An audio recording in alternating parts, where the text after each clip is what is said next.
એક તરફ કોંગ્રેસના નેતા રાહુલ ગાંધી ચૂંટણી પંચની કામગીરી પર સતત સવાલ ઉઠાવી રહ્યા છે, વોટ ચોરીના આરોપો લગાવી રહ્યા છે। તે વચ્ચે આવી ઘટના આગમાં ઘી નાખવાનું કામ કરે છે કે નહીં તે વિડીયો પૂર્ણ થયા બાદ તમે કહેજો। હવે ઘટના શું છે તે જાણીને તમે પણ ચોંકી ઉઠશો।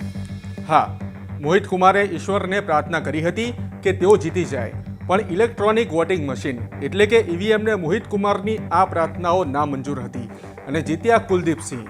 હા, 2 નવેમ્બર 2022 બુધવારના રોજ જાહેર થયેલા હરિયાણાના પાણીપત જિલ્લાના બુવાના લાખુ ગ્રામ પંચાયતની સરપંચની ચૂંટણીના પરિણામમાં કુલદીપસિંહ જીતી ગયા, પરંતુ આ જીત પર શંકા વ્યક્ત કરતા મોહિત કુમારે એડિશનલ સિવિલ જજ કમ ઇલેક્શન ટ્રિબ્યુનલ પાણીપતમાં અરજી દાખલ કરી।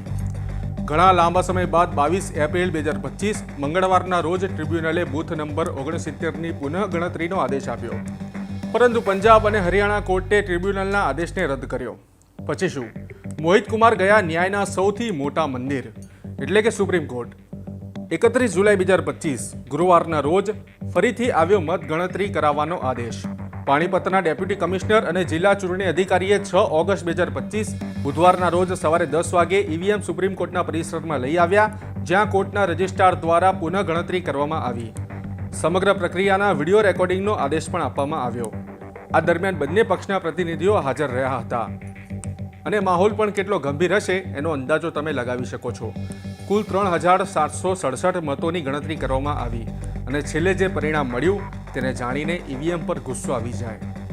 મોહિત કુમારને મળ્યા 1051 મત અને કુલદીપસિંહને મળ્યા 1000 મત। આમ પુનઃ ગણતરીમાં મોહિત કુમારની જીત થઈ, જ્યારે બાકીના મત અન્ય ઉમેદવારોને મળ્યા। બંને પક્ષે રિપોર્ટ પર હસ્તાક્ષર કર્યા। 11 ઓગસ્ટ 2025 સોમવારના રોજ સુપ્રીમ કોર્ટે રિપોર્ટ સ્વીકાર કર્યો અને કહ્યું કે બંને પ્રતિનિધિઓએ આ પરિણામનો સ્વીકાર કર્યો છે, જેની વિડીયોગ્રાફી કરવામાં આવી છે, એટલે આ રિપોર્ટ પર શંકા કરવાનું કોઈ કારણ નથી।